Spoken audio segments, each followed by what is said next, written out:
It was the night of masks and make-believe. On October 31, 2010, in the gilded lanes of Ascot, where driveways curve like question marks and security gates whisper of private fortunes, children in witches' hats and superhero capes raced between mansions, their laughter slicing through the autumn chill. Just off Millionaire's Row, behind the Georgian facade of a house known as Toon Cottage, no costume could hide the horror unfolding within. While trick-or-treaters clutched candy buckets 2 doors down, Joanna Simpson, a 46-year-old mother, was being bludgeoned to death with a claw hammer by the man she once loved, a British Airways captain, a man trained to remain calm while navigating hundreds of lives across oceans. But this was a premeditated descent into hell, plotted with the cold precision of a flight plan. And when the final blow landed, her body would vanish, buried in a secret grave dug weeks before. This is not just a story of a murder, it's the story of how a monster in a pilot's uniform almost got away with it, and the relentless quest for justice that would shake the very foundations of British law. Joanna Simpson was a force of nature long before she met the storm that would destroy her. Born in 1964 into a close-knit Yorkshire family, she was described by her mother, Diana, as someone special, a live wire with a radiant warmth. After university, she carved out a successful career, but her true masterpiece was the dilapidated Ascot cottage she bought and painstakingly renovated herself, transforming a wreck with trees growing through the ceiling into a beautiful home. Her greatest joy, however, was motherhood. Friends called her a ray of sunshine, an incredible, hands-on mom to her 2 children, Alex and Katie. She was the friend who never missed a birthday, the woman who believed fiercely in safe, loving homes. But in 1998, her compass shifted when she met Robert Brown on a trip to South Africa. Brown, 36, was a BA captain commanding Boeing 747s. He exuded the confidence of a man used to authority. The romance was a whirlwind. He moved into her Ascot home. He proposed dramatically over the radio on Christmas Day while piloting a flight to Hong Kong. It was grand, it was romantic, but from the start, the instrumentation warned of turbulence. When Joanna introduced him to her parents on the Isle of Man, their dislike was instant. They found him rude, arrogant, dismissive. So concerned was her father that he insisted on a prenuptial agreement protecting the home and assets Joanna brought to the marriage. Brown signed, but seethed. The honeymoon in Cape Town was not a blissful beginning, but a crisis. Joanna called her mother, confessing the marriage was already a terrible mistake. 2 months later, she was pregnant.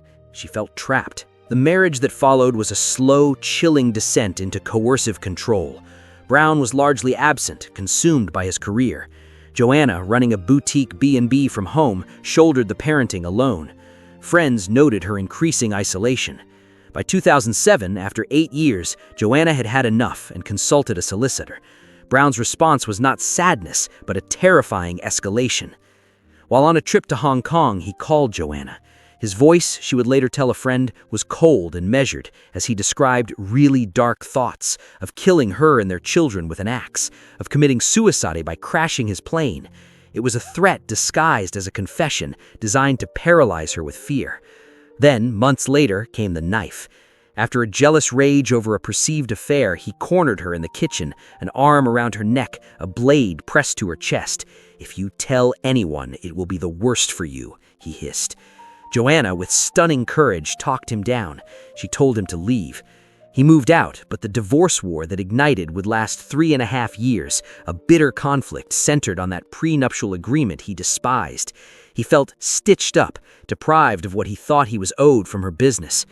The siege intensified. Security cables at Joanna's home were cut. Brown admitted in court filings to buying spy equipment and placing a tracking device on her car. For 3 years, Joanna lived under a microscope of fear, yet she persisted, driven by the need to secure a safe future for Alex and Katie. The final divorce hearing, where Joanna would finally be free, was set for November 8th. On Halloween, Brown arrived at Toon Cottage to return the children from a half-term visit. In his daughter's homework bag, he had hidden a claw hammer. Months earlier, he had dug a grave in Windsor Green Park and purchased a large plastic storage box, a makeshift coffin. What happened next was a slaughter of breathtaking brutality. As Alex and Katie played in a room nearby, Brown attacked Joanna in her bedroom, striking her 14 times with the hammer. She fought desperately, her arms raised in futile defense. 9-year-old Katie heard the sickening sounds. When Brown emerged, she asked the question that would later haunt the courtroom. "Daddy, are you going to call an ambulance?" He never did. Instead, he wrapped Joanna's body, placed it in the boot of his car, a scene his daughter witnessed, and told the children their mother was unwell. He took them to his girlfriend's house, then drove to the waiting grave. He buried his wife, disposed of the weapon, and returned home. He moved through the next hours with a pilot's eerie calm. The following morning, in a calculated act of manipulation, Brown called the police to report a domestic incident.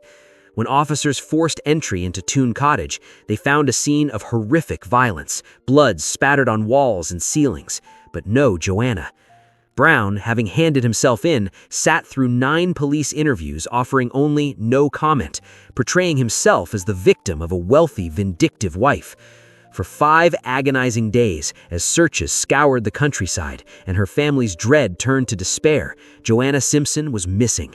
It was only when confronted with the overwhelming forensic evidence that Brown finally led police to the shallow grave in Windsor Green Park. At his 2011 trial, the true depth of his manipulation was laid bare.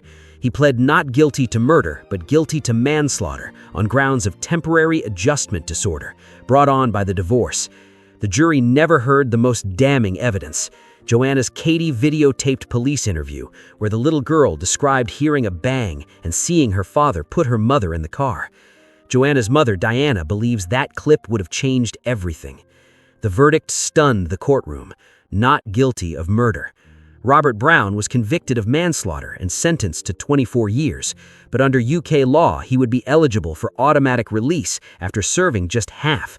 The man who planned a grave, concealed a hammer, and silenced a vibrant life would see freedom in 13 years. But this is where Joanna's story transforms from a tragedy into a catalyst. Diana and Joanna's best friend, Hetty Barkworth Nanton, channeled their grief into the Joanna Simpson Foundation, supporting children traumatized by domestic abuse. In 2016, Diana shared her story with Queen Camilla, who was moved to tears and vowed, "I'm going to do something." That promise became a mission, placing domestic violence at the heart of her royal work. As Brown's 2023 release date loomed, a powerful alliance formed. The Queen, MPs, and a relentless public campaign, backed by heartbreaking statements from Joanna's now-grown children, fought to keep Brown behind bars. In an unprecedented move, Justice Secretary Alex Chalk blocked Brown's automatic release. His subsequent legal challenges failed.